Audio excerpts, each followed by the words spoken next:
Bismillahirrahmanirrahim. Assalamualaikum warahmatullahi wabarakatuh. Salam sejahtera untuk kita semua. Selamat pagi Bapak Sebagai Pengurus SOS-MSI dan teman-teman sekalian yang saya banggakan. Puji syukur kita panjatkan kehadirat Allah Subhanahu wa Ta'ala dan tak lupa salawat serta salam selalu tercurahkan kepada Nabi besar kita yaitu Nabi Muhammad SAW. Perkenalkan, kami dari Komputer yang terdiri dari saya, Firsya sebagai moderator, Hasnia sebagai presenter pertama, Darmi sebagai presenter kedua, dan Maura Aulia sebagai presenter ketiga. Pada hari ini kami akan mempresentasikan hasil diskusi kami yaitu pengantar administrasi publik. Baik, tanpa mengulur waktu yang lama, saya persilakan kepada presenter pertama untuk menyampaikan materi. Waktu dan tempat saya persilakan. Konsep administrasi publik dan transformasinya.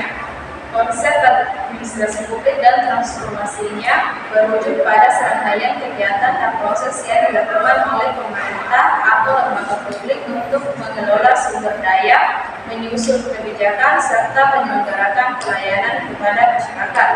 Administrasi publik melibatkan berbagai fungsi seperti perencanaan, pengorganisasian, pelaksanaan, pengawasan, dan evaluasi.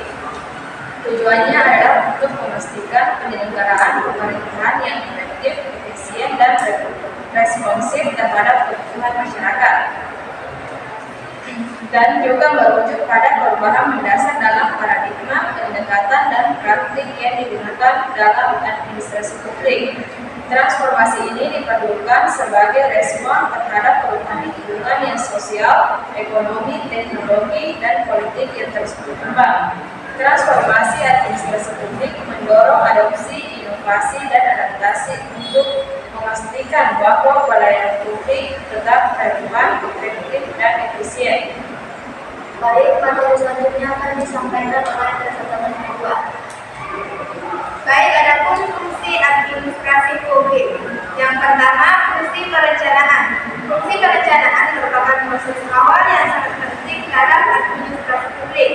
Melalui perencanaan, pemerintah menetapkan visi, misi, sasaran, dan langkah strategis dalam menjalankan program kerja.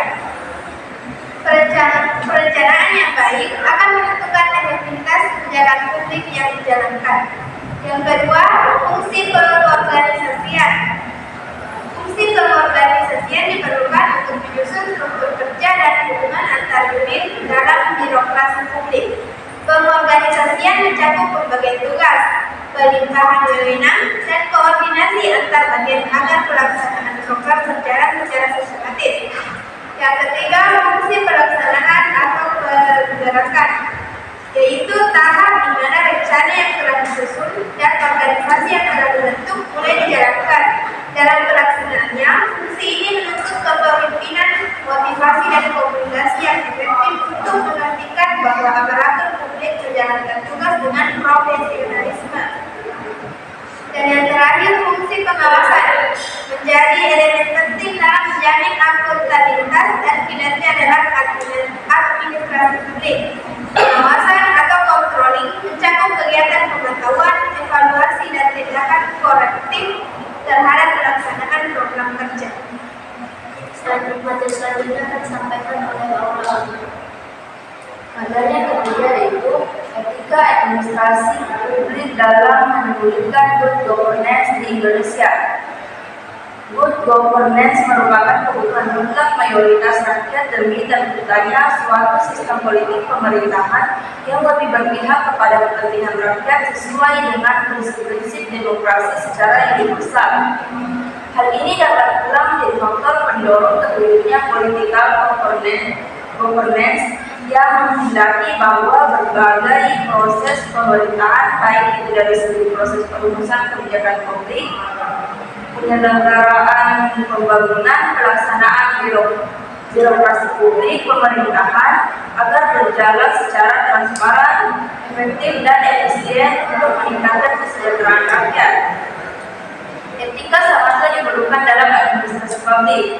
Etika dapat dijadikan sebagai pedoman, referensi, serta acuan tindakan administrasi publik dalam menjalankan kebijakan politik dan sekaligus dapat digunakan sebagai standar penilaian apakah perilaku administrasi publik dalam menjalankan kebijakan politik dapat dikatakan baik atau buruk.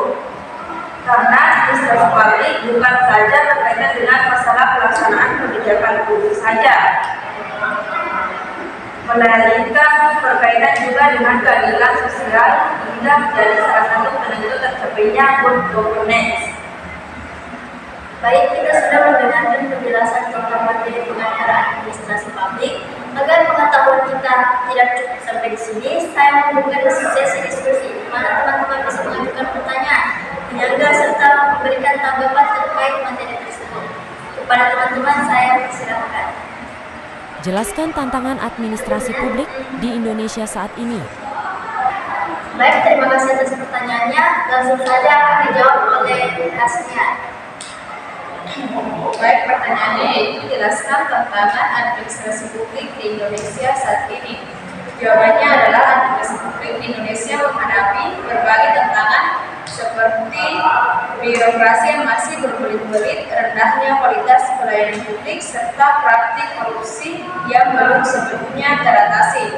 Selain itu, tantangan lain adalah keterbatasan kompetensi aparatur sipil negara dan ketimpangan pelayanan antara daerah, perkotaan, dan pedesaan. Di era digital, administrasi publik juga dianut untuk beradaptasi dengan perkembangan teknologi melalui penerapan e-government. Hal ini memerlukan perubahan budaya kerja birokrasi agar lebih transparan, cepat, dan responsif terhadap kebutuhan masyarakat. Mungkin itu saja jawaban dari kami. Demikianlah diskusi dan presentasi kami pada hari ini terkait pengantar administrasi publik. Tapi sebelum saya menutup presentasi ini, izinkan saya untuk menyampaikan kesimpulan. Administrasi publik merupakan proses pengelolaan kegiatan pemerintah oleh lembaga negara yang bertujuan untuk mencapai tujuan negara dan memahami kebutuhan masyarakat melalui kebijakan serta pelayanan publik yang efektif. Dalam perkembangannya, administrasi publik mengalami transformasi fundamental yang didorong oleh kemajuan teknologi informasi seperti penerapan e-government guna meningkatkan kualitas transparansi dan efisiensi pelayanan agar tetap relevan dengan kebutuhan zaman. Demikianlah kesimpulan yang dapat saya sampaikan. Lebih dan kurangnya mohon dimaafkan. Akhir kata, billahi fisabilillah, wassalamualaikum warahmatullahi wabarakatuh.